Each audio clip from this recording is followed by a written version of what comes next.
வெளியிடாமல் ஒரு நிகழ்ச்சி எப்படி நான் வெளியிடலாம்னா இது பண்ணிருக்காங்க பண்ணாதீங்கன்னு சென்சார் போர்டு கொடுத்துருக்காங்க. திரையிடக்கூடாது காட்சிகள் தான் திரையிடக்கூடாது. சாங்க போடக்கூடாதா வெளியே? இல்லை கேசட் அப்புறம் வெளியில்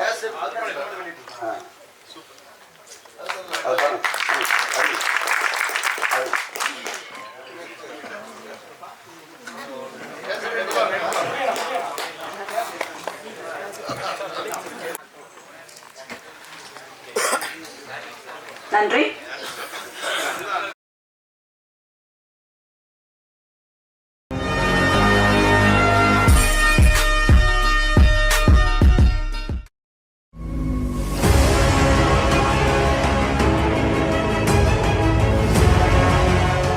பல்வேறு நிகழ்ச்சிகள் அடுத்தடுத்து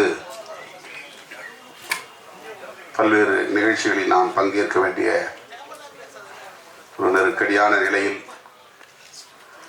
இங்கே வந்து சேருவது சற்று காலத்தாழ்வு நேர்ந்து விட்டது. அதற்காக பொறுத்தருள வேண்டும் என்று கேட்டுக்கொள்கிறேன். இசையமைப்பாளர் ஆனந்த் தேவா, நம்முடைய ஆனந்த் தேவா அவர்களுக்கும் என்னுடைய ஸ்ரீகாந்த் தேவா அவர்களுக்கு என்னுடைய வணக்கத்தை தெரிவித்துக் கொள்கிறேன்.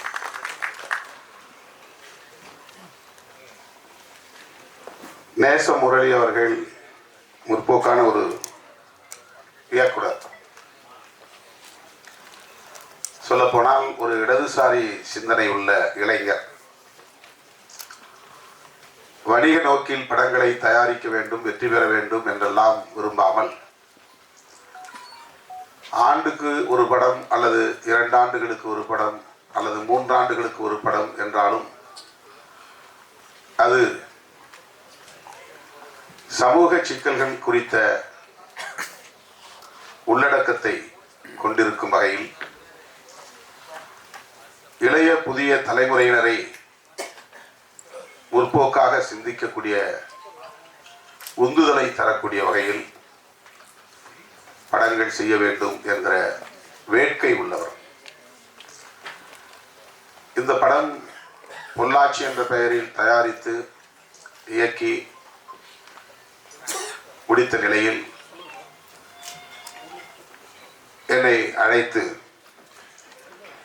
அண்ணன் ஆர்.கே. செல்வமணி அவர்களின் அலுவலகத்திலே வைத்து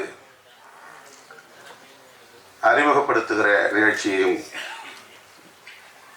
நடத்தினார். அந்த நிகழ்ச்சியின் போது இந்த கதை குறித்த தகவல்களை எங்களோடு பகிர்ந்து கொண்டார்.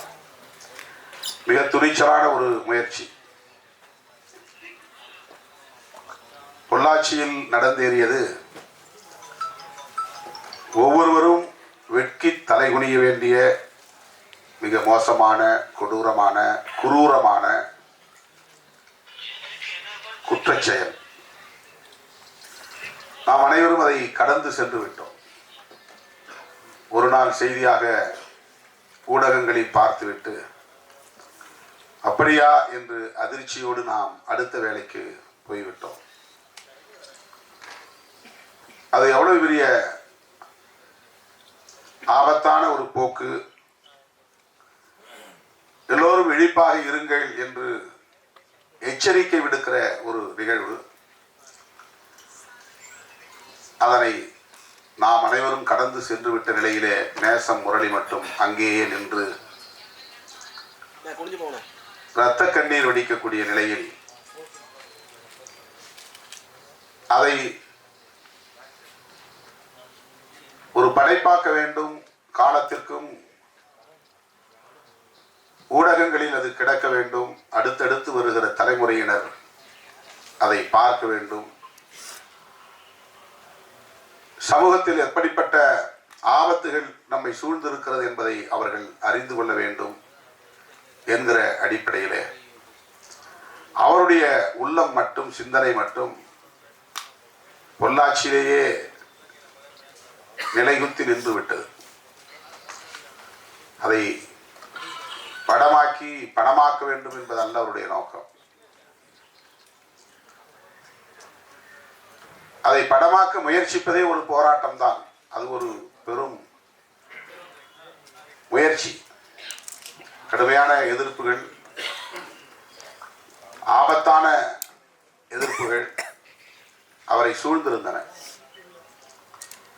அதை அன்றைக்கு அண்ணன் ஆர்.கே. செல்வமணி அவர்களோடு நாங்கள் அமர்ந்து பேசிக் கொண்டிருந்த போது பகிர்ந்து கொண்டார். அப்படி ஒரு துணிச்சல் அவருக்கு எதற்காகவும் தனிப்பட்ட தேவைக்காகவும் இல்லை. அவர் உள்வாங்கி இருக்கிற அரசியல் தான், கோட்பாடு தான் அவரை அப்படி துணிவாக இயங்கும்படி தூண்டிக்கொண்டே இருக்கிறது, இயக்கிக் கொண்டே இருக்கிறது என்று நான் உணர்கிறேன். சொல்லப்போனால் நாம் ஒவ்வொருவரும் அந்த பிரச்சனையில் கூடுதல் கவனம் செலுத்தி இருக்க வேண்டும், போராட்டங்களை முன்னெடுத்திருக்க வேண்டும், பெரிய அளவிலே விவாதத்திற்கு உட்படுத்தி இருக்க வேண்டும், பேர் உரையாடலுக்கு உட்படுத்தி இருக்க வேண்டும். அந்த குற்றங்களை செய்தவர்கள் கடுமையாக தண்டிக்கப்படுகிற வரையில் மக்கள் போராடி இருக்க வேண்டும். நம்முடைய உலகியல் மிக வித்தியாசமாக வளர்ந்து வருகிறது. சாதி அடிப்படையிலே அணிதிரளுகிற சமூகம், மத அடிப்படையிலே அணிதிரளுகிற சமூகம், கடவுள் வழிபாடு என்கிற அடிப்படையிலே செய்யப்படுகிற மாய வித்தைகளுக்கு மயங்குகிற சமூகம், பள்ளிக்கூடங்களிலே போய் ஜெய் ஸ்ரீராம் முழக்கங்களை எழுப்ப வேண்டும் என்று அணிதிரளுகிற சமூகம், இந்த அநியாயத்தை கண்டு, அநீதியை கண்டு கொதிக்கவில்லை என்பது அதிர்ச்சியாக இருக்கிறது.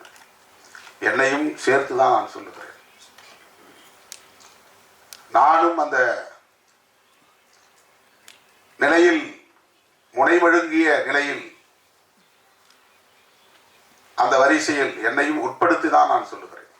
பொள்ளாச்சியில் நடந்தது அவ்வளவு குரூரமானது, அவ்வளவு குரூரமானது. அதை தடுப்பதற்கு நாம் என்ன செய்திருக்கிறோம்? அதனை என்றால் நடந்து முடிந்ததை அல்ல, அந்த போக்கினை, அதுபோல வளர்ந்து வருகிற கலாச்சாரத்தை, சமூக ஊடகம் வளர்ந்திருக்கிற இந்த காலச்சூழலில் இந்த போக்குகள் வளருவது எவ்வளவு ஆபத்தானவை. பெண்கள், குறிப்பாக பள்ளி கல்லூரி மாணவிகள் எதிர்காலம் எத்தகையதாக இருக்கும் என்று எண்ணி பார்த்தால் நெஞ்சு பதறுகிறது. அப்படிப்பட்ட ஒரு குரூரமான ஒரு நிகழ்வு அது. அந்த நிகழ்வை படைப்பாக்க வேண்டும் என்று அவர் துணிந்து முடிவெடுத்து அதே பெயரை திரைப்படத்திற்கு தலைப்பாக சூட்டினார் என்பது இன்னொரு துணிச்சல், பாராட்டுதலுக்குரிய துணிச்சல். அது படம் விலை போனாலும் போகாவிட்டாலும் கவலை இல்லை, அந்த பெயரிலேயே, பொள்ளாச்சி என்கிற பெயரிலேயே படத்தை இயக்க வேண்டும் என்று அவர் முனைந்தது பாராட்டுதலுக்குரியது. முனைப்பல்ல, களத்திலே அதை செய்து முடித்திருக்கிறார்.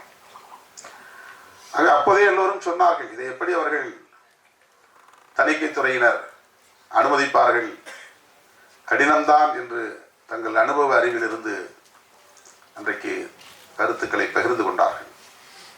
இன்றைக்கு 100க்கும் மேற்பட்ட இடங்களிலே வெட்டு விழுந்திருக்கிறது என்று சொன்னார். பொள்ளாச்சி என்கிற பெயர் இல்லை என்ற பிறகு கற்பு பூமி என்று பெயர் சூட்டிய நிலையிலும் அந்த பெயரையும் பயன்படுத்தக்கூடாது என்று சொல்லி இருக்கிறார்கள். வந்தவுடன் வேல்முருகன் அவர்கள் இடத்திலே சொன்னார், இந்த பெயரையும் பயன்படுத்தக்கூடாது என்று தடை விதித்திருக்கிறார்கள். கண்ணகி சிலையை பயன்படுத்தக்கூடாது என்று தடை விதித்திருக்கிறார்கள். நாடு எங்கே போய் கொண்டிருக்கிறது? அவர் அந்த வேதனையை வெளிப்படுத்திய போது என்னால் அதை உள்வாங்கி செரிக்க முடியவில்லை, ஜீரணிக்க முடியவில்லை. நான் 90களிலே ஒரு கவிதை எழுதினேன். எதனையும் எதிர்கொள்ள இரு விழிப்பாய், எதனையும் எதிர்கொள்ள இரு விழிப்பாய், இமயம் போல் தடைவரிலும் எகிரிப்பாய் என்பது அந்த வரிகளின் தொடக்க வரிகள். எதை பற்றியும் கவலைப்படக்கூடாது. அதனால்தான் படத்தை அங்க பாட்டை வெளியிடுங்கன்னு சொன்னேன். எதனையும் எதிர்கொள்வோம். அந்த துணிச்சல் நமக்கு இன்னும் தேவைப்படுகிறது. தந்தை பெரியார் சொல்வார், நீ போராடி போராடி ஒரு உரிமையை வென்றெடுப்பாய், பாராளுமன்றத்தில் பேசி அதற்கு பாதுகாப்பான ஒரு சட்டத்தையும் இயற்றுவாய். ஆனால் அந்த சட்டமே செல்லாது என்று சொல்லுகிற நீதிமன்றத்தில் அவன் அமர்ந்திருப்பான். நீ இயற்றுகிற சட்டமே செல்லாது என்று சொல்லுகிற இடத்தில் அவன் இருப்பான் என்று சனாதன சக்திகளை முன்னுணர்ந்து சொன்னவர் தந்தை பெரியார். ஆனாலும் கூட அதை எதிர்த்து நாம் போரிட வேண்டுமானால் அந்த பின்னணி முழுமையும், வரலாற்று பின்னணி முழுமையும் நாம் உணர்ந்து இருக்க வேண்டும். எங்க சனாதனம் இருக்கிறது என்று கேட்கிறார்கள். வரலாற்று பின்னணி தெரியாதவர்கள். ஏன் சனாதனத்தை எதிர்க்க வேண்டும் என்கிறார்கள். வரலாற்று பின்னணி தெரியாதவர்கள். ஏன் அந்த கட்சியை எதிர்க்கிறீர்கள் என்று கேட்கிறார்கள். வரலாற்று பின்னணி தெரியாதவர்கள். RSS ஒரு இயக்கம் தானே, அதை எதிர்த்து ஏன் பேச வேண்டும் என்கிறார்கள். வரலாற்று பின்னணி தெரியாதவர்கள். வரலாற்று பின்னணியை தெரிந்து கொண்டால் நிச்சயமாக இந்த கேள்விகளே எழாது. தனிப்பட்ட முறையிலே நமக்கு எந்த அரசியல் பகையும் இல்லை. இது ஒரு கோட்பாட்டு பகை. கௌதம புத்தர் காலத்திலிருந்து தொடர்கிற ஒரு யுத்தம் இது. இன்றைக்கு நேற்றைக்கு உருவான பகை அல்ல, மோதல் அல்ல. இந்த யுத்தம் 2500 ஆண்டுகளாக தொடர்கிறது. கண்ணகி சிலையை பயன்படுத்தக்கூடாது, படத்தை பயன்படுத்தக்கூடாது என்றால் என்ன பொருள்? கருப்பு பூமி என்பதே என்ன சிக்கல் இருக்கிறது? அதில் என்ன சட்டம் ஒழுங்கு இங்கே உருவாகிட போகிறது? சாதி பெயரில் திரைப்படத்துக்கு அனுமதி தருகிறவர்கள் வெளிப்படையாக ஒரு குறிப்பிட்ட சாதியின் பெயரோடு படம் தயாரிக்கப்படுகிறது. அந்த படத்திற்கு அனுமதி தருகிறவர்கள் சாதி பெருமையை பேசுகிற கதை உள்ளடக்கத்தை கொண்ட திரைப்படங்களுக்கு அனுமதி தருகிறவர்கள், குறிப்பிட்ட சில சாதிக்கு எதிரான வெறுப்பு அரசியலை பேசுகிற வசனங்களை கொண்ட திரைப்படங்களுக்கு அனுமதி தருகிறவர்கள், பெண்களுக்கு எதிரான குரூரம் இந்த மண்ணில் அரங்கேறி இருக்கிறது, அதை அம்பலப்படுத்த வேண்டும் என்கிற நல்லெண்ணத்தோடு எடுக்கப்பட்ட இந்த பொள்ளாச்சி திரைப்படத்திற்கு ஏன் 150 வெட்டுகள்? ஏன் தலைப்பு கூடாது? கற்பு பூமி என்பதிலே என்ன குறை? அதில் என்ன சட்டம் ஒழுங்கு உருவாக போகிறது? பிரச்சனை உருவாக போகிறது? ஏனென்றால் அண்ணன் திருநாவுக்கரசர் சொன்னார், அந்த இடத்தில் தணிக்கை துறையில் சென்சார் போர்டு என்கிற இடத்தில் அரசியலில் இருப்பவர்களை நியமிக்க கூடாது. அரசியல் கட்சிகளில் இருப்பவர்களை நியமிக்க கூடாது என்று புரிந்து கொள்வது ஒரு புறம். ஆனால் இன்றைக்கு அவர்கள் எல்லாவற்றையும் அரசியலாக்கி விட்டார்கள். எல்லாவற்றையும் அரசியலாக்கி விட்டார்கள். நீங்கள் எந்த துறையிலே போனாலும் அந்த கருத்துள்ளவர்கள் இருப்பார்கள். அரசியல் துறையில் ஈடுபடாதவர்கள் நீதித்துறையிலே இருப்பார்கள், கல்வித்துறையிலே இருப்பார்கள், திரைத்துறையிலே இருப்பார்கள், இலக்கிய துறையிலே இருப்பார்கள், கலைத்துறையிலே இருப்பார்கள். எல்லா இடங்களிலும் இது ஒரு போராட்டம். நேசம் முரளிக்கு மட்டும் நேர்ந்த ஒரு போராட்டம் அல்ல. தனிப்பட்ட முறையிலே அவருடைய படைப்புக்கு எதிராக இங்கே நிகழ்த்தப்படுகிற ஒரு ஒடுக்குமுறை என்றதை நாம் பார்க்க முடியாது.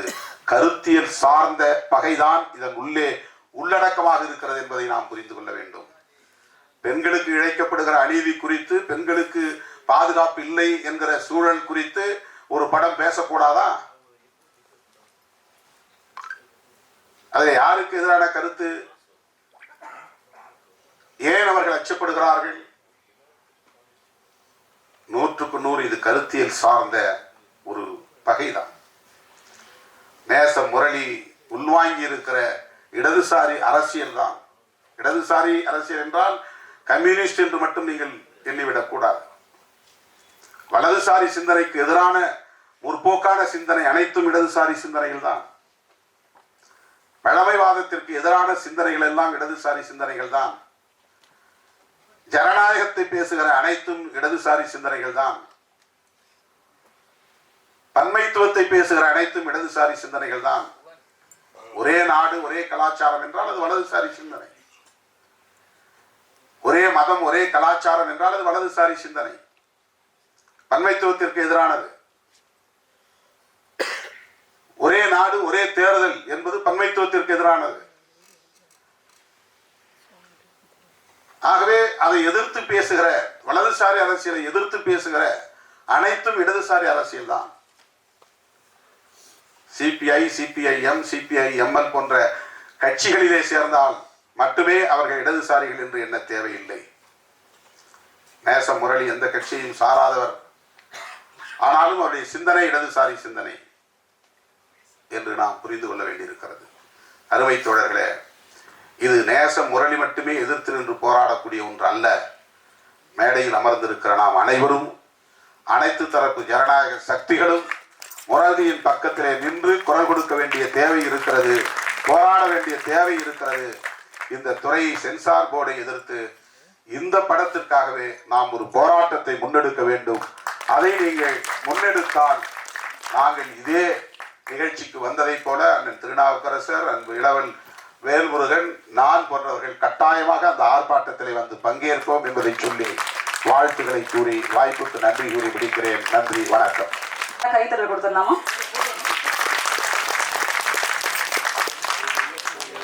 வெற்றி ஜெயிக்கிறோம். ரொம்ப உண்மையாவே ஆடியோ ஃபங்க்ஷன் சொல்லிட்டு தான் நானும் வந்தேன். பட் இங்கே வந்து பார்க்கும்போது தெரியுது, இன்னைக்கு வந்து இந்த ஃபங்க்ஷன் நடத்தவே கூடாதுன்ற ஒரு சூழ்நிலை போயிட்டு இருக்கு ஆக்சுவலாக. ஏன்னா மறுபடியும் வந்து கருப்பு பூமி வந்து மாற்றிருக்காங்க. இந்த நேரத்தில் எங்கள் தலைவர் ஆர்கே சுலமணி சாருக்கு ரொம்ப வாழ்த்துக்கள் சார், ரொம்ப நன்றி சார். நக்கீரன் கோபால் சாருக்கு ரொம்ப நன்றி வந்ததுக்கு. வேல்முருகன் சாருக்கு ரொம்ப நன்றி. அந்த பாலகிருஷ்ணன் சாருக்கு ரொம்ப ரொம்ப நன்றி. அந்த பிரபுதாசன் சாருக்கு ரொம்ப நன்றிங்க சார். அப்புறம் எங்கள் தலைவர் திருநாவுக்கரசர் அண்ணனுக்கும் ரொம்ப ரொம்ப நன்றி. நல்லா பலத்த கரகோஷம் கொடுங்க. பிஸி டைமில் நமக்காக வந்திருக்காங்க. Thank you thank you. ஸோ நேசமுரளி சார் பற்றி சொல்லி ஆகணும். அவர் ஒரு படமும் பண்ணும்பொழுது ரொம்ப போராட்டம் வந்து அவர் எதிர்கொள்கிறாரு. அதனால சாதாரண கதையை எடுக்காமல் ரொம்ப ஒரு வராத கதைகளை எடுத்து ரொம்ப ஒரு படம் ரிலீஸ் அப்போ ரொம்ப ஸ்ட்ரகிள் இருக்குது. கண்டிப்பாக அவருக்கு கூடிய விரைவில் நல்ல ஒரு விஷயம், நல்ல ஒரு வெற்றி கிடைக்கும்னு சொல்லிட்டு இதெல்லாம் இரவு வேண்டிக் கொண்டு உங்களோட ஆதரவும் கொடுங்க அவருக்கு ஆக்சுவலாக. ஸோ இந்த படத்தில் ஒரு 2 பாடல் இருக்குது. ஒன்று வந்து நல்ல ஒரு கமர்ஷியல் சாங்ஸ் இருக்குது, நல்ல ஒரு குத்து சாங் மாதிரி இருக்குது, ஒரு நல்ல லவ் சாங் இருக்குது. அப்புறம் ஒரு பாரதி ஐயாவோட பாடல் ஒன்று பண்ணியிருக்கோம். சாயங்கால நேரத்தில் ஒரு 4-5 பாட்டு நல்ல பாட்டாக கேட்கலான்னு வந்தோம். நான் கேட்க வந்த கச்சேரி வேற, இங்கே நடந்த கச்சேரி வேற. இது வழக்கமாக நாங்கள் வெளியே நடக்கிற கச்சேரி தான் இந்த மேடையில் இப்போது நடந்து கொண்டு இருந்தது. நான் வந்து இது வரைக்கும் கேள்விப்பட்டதே இல்லை. சென்சாரில் வந்து படம் சென்சாரில் கட்டு வந்து படம் சென்சார் பண்ண பிறகு படம் ரிலீஸ் பண்ணுறது ஓகே. பட்டு சாங் ரிலீஸ் பண்ணுறத வந்து பாட்டு ரிலீஸ் பண்ணுறதை சென்சாரில் நிறுத்தியிருக்குங்கிறது நான் கூட டேரக்டர் செலவணி சார்ட்ட கேட்டேன். ஏங்க கேசட்டில் பாட்டில் ஏதாவது தப்பாக அரசாங்கத்தை சாட்டியோ அந்த மாதிரி ஏதாவது பாட்டை கேட்டுட்டு நிறுத்தினாங்களா தெரியல எனக்கு. அதுவும் இந்த விழா அழைப்பதெல்லாம் அடித்த பிறகு 2 நாளைக்கு முன்னால் திடீர்னு சாங் ரிலீஸும் பண்ணக்கூடாது, பாடல் ரிலீஸும் பண்ணக்கூடாதுன்னு சொல்லிட்டாங்கன்னு கேள்விப்பட்டேன். இது வந்து ரொம்ப ஒரு 110 115 கட்டு கொடுத்தாங்கன்னு சொன்னார். இது பாடல் ரிலீஸே பண்ணக்கூடாதுன்னு சொன்னது இது அந்த கொடுமைகளுக்கெல்லாம் உச்ச கொடுமை. அது பாடல்கள் ரிலீஸ் பண்ணக்கூடாதுன்னு சொல்லியிருக்கிறது. பட் நாங்கள் கூப்பிட்ட ஆள்கள்லாம் எங்களுக்கு சரியான ஆட்களை நீங்கள் கூப்பிடல. எங்களால் பிரயோஜனம் இல்லை உங்களுக்கு. வேல்முருகனாலேயோ என்னாலேயோ அல்லது மார்க்சிஸ்ட் சகோதரர் பாலகிருஷ்ணனாலேயோ நாங்கள் பேசினா வேகமாக பேசி சத்தம் போட்டால் உங்களுக்கு மேற்கொண்டு கெடுதல் வேணால் வருமே தவிர நன்மை கண்டிப்பாக கிடைக்காது. அது வாய்ப்பே கிடையாது. அரசாங்கத்தை எதிர்த்து நீங்கள் யாரை எதிர்த்து போராடிட்டு இருக்கீங்களோ அதுக்கு நாங்களும் வேகமாக பேசலாம். ஆச்சா போச்சா வாங்க, நாங்கள் நிற்கிறோம், துணைக்கு நிற்கிறோம், 1-2 பாத்திரம் வெட்டிடுவோம், கொத்திடுவோம், ஏதாவது சொல்லிட்டு போகலாம். பட் ரியாலிட்டியில் பிரச்சனை சால்வ் ஆகுமான்னு ஆகாது, அது வாய்ப்பு இல்லை இல்லையா. பட் இருந்தாலும் ஒரு கருத்து பரிமாற்றங்கிற விதத்தில், கருத்து சொல்லப்படணுங்கிற விதத்தில் கூப்பிட்டீங்கன்னு தான் நான் எடுத்துக்கிறேன். அந்த விதத்தில் இந்த நிகழ்ச்சியில் கலந்து கொண்டதில் மகிழ்ச்சி தான். சென்சாருங்கிறது இப்போ இல்லை, அந்த காலத்தில் இருந்ததுக்கு கொஞ்சம் எம்ஜிஆர் காலத்திலேயே நீங்கள் சொன்ன மாதிரி இன்னும் பாட்டிலே தான் கூட எடிட்லாம் பண்ணியிருக்காங்க. அண்ணா புரட்சியாளர் வந்து அண்ணாவை படத்தில் காமிச்சாருன்னா கட் பண்ணியிருக்காங்க. மேடையில் முழங்கு அறிஞர் அண்ணா போல், அறிஞர் அண்ணான்னு வரக்கூடாதுன்ட்டாங்க அப்பெல்லாம். அதில் மேடையில் முழங்கு திருவிக்கா போல்னு படத்தில் வரும். ஆனால் வெளியே கேசட்டில் வந்து மேடையில் முழங்கு அறிஞர் அண்ணா போல்னு வெளியே கேசட்டில் வரும். ஸோ இந்த மாதிரி வார்த்தைகள்லாம் கூட எடிட் பண்ணியிருக்காங்க அந்த காலத்துலேருந்து. ஆனால் என்ன இப்போ ஜாஸ்தி ஆயிடுச்சு, அவ்வளோதான். அது ஒன்று மேடையில் முழங்கு அறிஞர் அண்ணா, அது என்ன கெட்ட வார்த்தையா? வன்முறை சொல்லாது.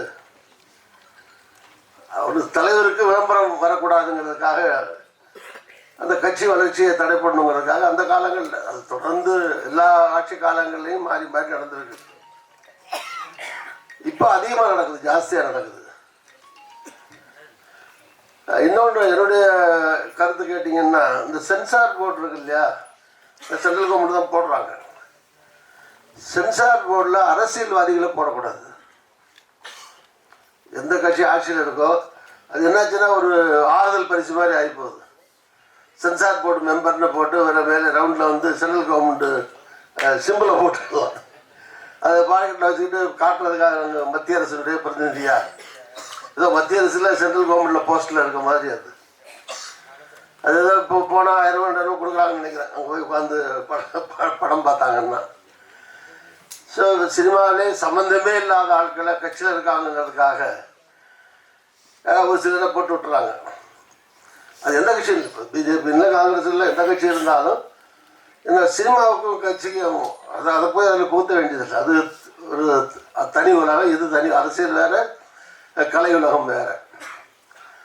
ரெண்டும் ஒன்றோட ஒன்று பின்னர் தான் இருந்தாலும் அதில் போய் சிக்கல் உண்டாக்குற மாதிரி வெளியிருந்து அவுட் சைடர்ஸ் போடுறது வந்து அனாவசியமான பிரச்சனைகள் தான் உண்டாகும். ஒரு கட்சிக்காரங்களை போட்டு வச்சிங்கன்னா அந்த கட்சியை தாக்கி ஒரு நிகழ்ச்சி வர்ற மாதிரி இன்டைரக்டாக வந்தால் அது கட் பண்ணுங்க, விட மாட்டேன்னு தான் சொல்லுவாங்க. இல்லைன்னா அடுத்த இடம் அந்த கமிட்டியில் அவன் இருக்க மாட்டான். ஸோ அவங்க கடமையை சேர்ந்தா நினச்சி அவங்க தப்பாக பண்ணிகிட்டு இருப்பாங்க. ஸோ அதனால் அவங்க அது மாதிரி அது போடாமல் இருக்கிறது என்ன கேட்டால், அரசியல்வாதிகளை, அரசியல் சம்மந்தப்பட்டவங்களை யார் ஆட்சியில் இருந்தாலும் சென்சார் போர்டில் இல்லாமல் அஃபிஷியலாக இருக்கலாம், தப்பு கிடையாது. அஃபிஷியலாகவும் பார்ட்டி அப்ளிகேட்டடாக இருப்பாங்க, கட்சி கண்ணோட்டத்தில் செயல்படக்கூடியவங்க இருப்பாங்க. பட் எல்லாரையும் அப்படி சொல்லிட முடியாது. இப்போ நீதிபதிகள் இருக்காங்கன்னா எல்லா நீதிபதிகளும் மோசம்னு சொல்ல முடியாது இல்லையா. நல்ல நீதிபதிகள் இருக்கிற நாட்டில் நீதி இருக்குன்னு, சுப்ரீம் கோர்ட்டாக இருக்கட்டும், ஹைகோர்ட்டாக இருக்கட்டும், அதெல்லாம் ஒரு சில நீதிபதிகள், நீதிமான்கள் இருக்கிறாங்க. ஒரு சில பேர் எல்லாத்துலேயும் நல்லது இருக்குது, கெட்டது இருக்குது. அரசியல்வாதியும் நல்லவன் இருக்கான், கெட்டவன் இருக்கான். அது மாதிரி எல்லா உலகத்துலேயும் எல்லா ஃபீல்ட்லேயும் நீதிபதிகள்லையும் நல்லவங்க இருப்பாங்க, கெட்டவங்க இருப்பாங்க. இருந்தாலும் ஒரு சிலர் இருக்கிறதுனால தான் நன்மை நடக்குது, ரெமெடி கிடைக்குது. சுப்ரீம் கோர்ட்டு போனால் ஒரு மக்களுக்கு நம்பிக்கை இருக்குது இல்லையா, நீதிமன்றம் போனால் நீதி கிடைக்குங்கிற நம்பிக்கை இருக்கிறது. அந்த நம்பிக்கையை ஒரு சில பேர் ஏற்படுத்தக்கூடிய விதத்தில் செயல்படக்கூடியவர்கள் இருக்கிறார்கள், சந்தேகம் இல்லை.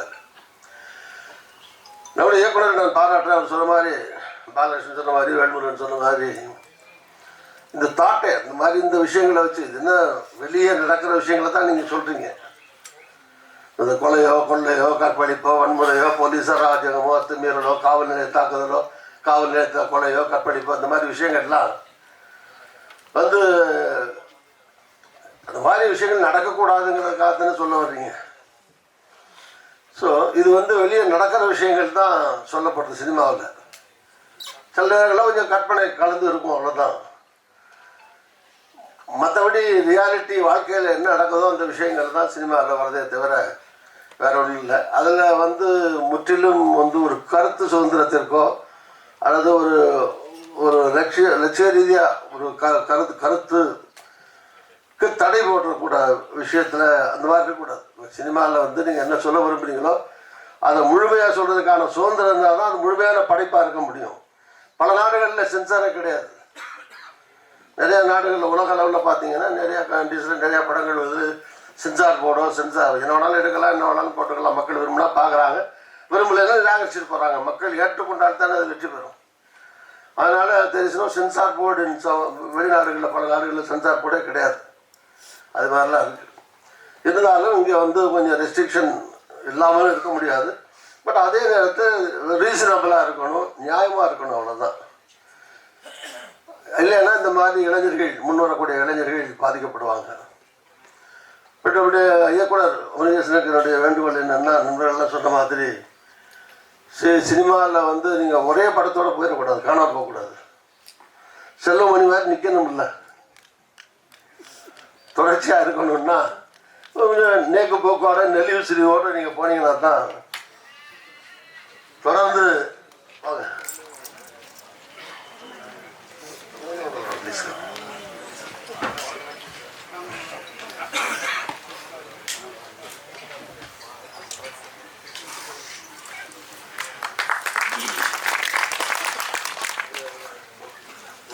சார் நேசம் முரளி ஒரு 3-4 படம் எடுத்துட்டாரு. இந்த படம் 4வது படம் எடுத்திருக்காரு. ஸோ ஒவ்வொரு படமும் போராட்டத்தில் தான் வெளியிட்டாருன்னு நினைக்கிறேன். அதனால் அவர் சொல்ல வர்ற கருத்துக்களை கொஞ்சம் இளமறைவு காய்மறைவா அல்லது மருந்து கசப்பு மருந்து இனிப்பில் கலந்து கொடுக்குற மாதிரி கொஞ்சம் பாலிஷ்டாக பண்ணணும். இல்லைன்னா தாக்கு பிடிக்க முடியாது. அவ்வளோதான். போராடுறதுங்கிறது வேற, இது வந்து பணம் சம்மந்தப்பட்ட விஷயம் வேற. படம் தர்மத்துக்கு எடுக்க முடியாது. அதுவும் ஒரு காலத்தில் இப்போ அந்த காலத்தில் நான் மருதுபாண்டி படம் எடுக்கும்போது டேரக்டருக்கு அப்புறம் 50 லட்சம் ரூபா செலவு. 100 நாள் ஓடிச்சு. பொன்மனம் வில்ஸ், மருதுபாண்டி, அக்னிபாரெலாம் படம் எடுக்கும்போது 50 லட்சம் தான். இப்போ படம் கேட்டால் ஒரு நாளைக்கே 10 லட்சம் 20 லட்சம்.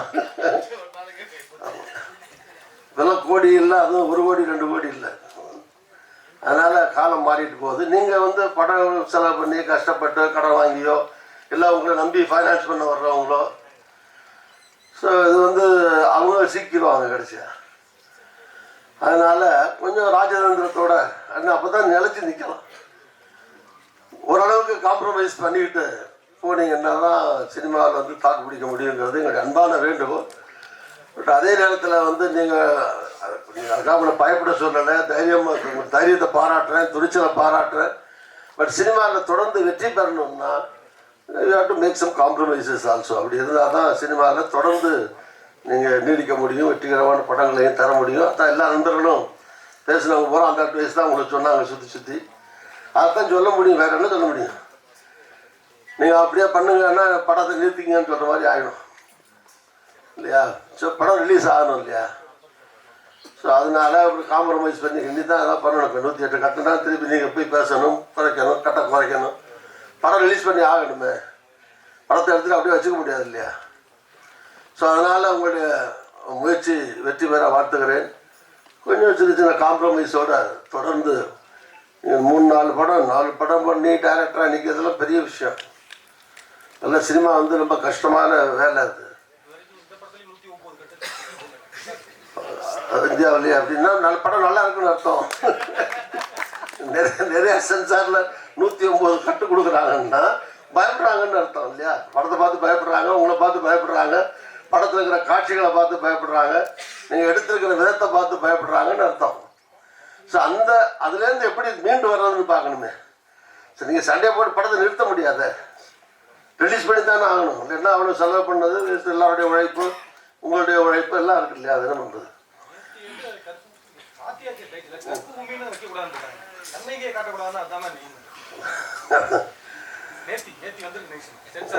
செஞ்சால ஆம்பளையா பொம்பளையா இருக்குது லேடிஸ் தான். அதான் நான் சொன்னேன், அரசியல் காலில் போடக்கூடாதுன்னு சொல்லி. அரசியல்வாதிகளாக இருக்கிறவங்கள சென்சார் போர்டில் போடக்கூடாது. ஸோ அதனால் அதெல்லாம் ரொம்ப அநியாயம் இல்லையா. பட் கரெக்ட், இது அநியாயம்னு தெரியுது, தெரிஞ்சே செய்கிறாங்கன்னே வச்சுக்கோங்க. வேணும்னே செய்கிறாங்க, தெரிஞ்சே செய்கிறாங்க. பட் என்ன பண்ணுறது, நீங்கள் சினிமாவில் இருக்கிறதா வேணாமா. That is the last question. அதானே கடைசியில் நீங்கள் டைரக்டராக இருக்கணுமா, படம் எடுக்கிறீங்க, அது ரிலீஸ் பண்ணணுமா வேண்டாமாங்கிறதானே.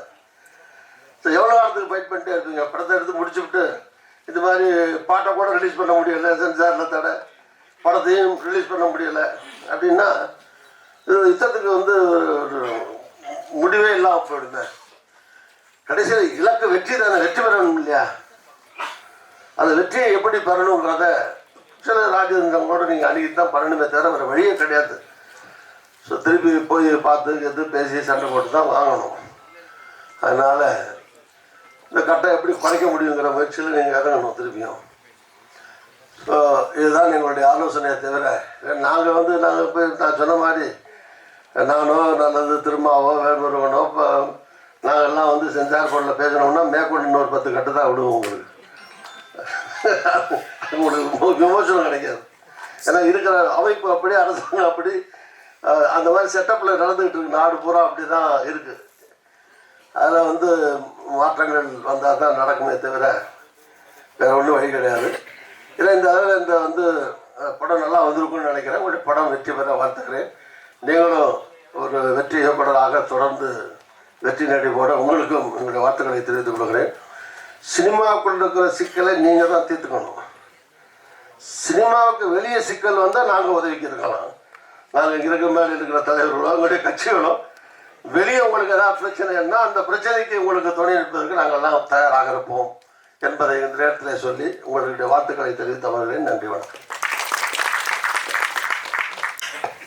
எதிரில் அமர்ந்திருக்கிற அனைத்து நண்பர்களுக்கும், பத்திரிகையாளர்களுக்கும், திரைத்துறையிலே பணியாற்றி கொண்டிருக்கிற அனைத்து நண்பர்களுக்கும் என்னுடைய முதற்கண் பணிவான வணக்கம். இந்த நிகழ்ச்சியை தலைமையேற்று நடத்தி கொண்டிருக்கிற நம்முடைய இயக்குனர் RK செல்வமணி அவர்களுக்கும், அதேபோல இங்கே பேசிவிட்டு சென்றிருக்கிற நம்முடைய பத்திரிகையாளர் தலை சிறந்த போராளி திரு நக்கீரன் கோபால் அவர்களுக்கும், பின்னாலே இங்கே வர இருக்கிற நம்முடைய விடுதலை சிறுத்தை கட்சியினுடைய தலைவர் திருமாவளவன் அவர்களுக்கும், மேடையில் அமர்ந்திருக்கிற காங்கிரஸ் கட்சியினுடைய மூத்த தலைவர், நாடாளுமன்ற உறுப்பினர், அன்பிற்கும் மரியாதைக்கும் உரிய திரு திருநாவுக்கரசு அவர்களுக்கும், இங்கே என்னோடு கடலூர் மாவட்டத்திலே பல கள போராட்டங்களில் கலந்து கொண்டு அதையெல்லாம் இங்கே பகிர்ந்து சென்றிருக்கிற நம்முடைய சட்டமன்ற உறுப்பினர் அன்பிற்கினிய தோழர் வேல்முருகன் அவர்களுக்கும், நம்முடைய செய்தியாளர்களுடைய சங்கத்தினுடைய தலைவர் பிரபுதாசன் அவர்களுக்கும்,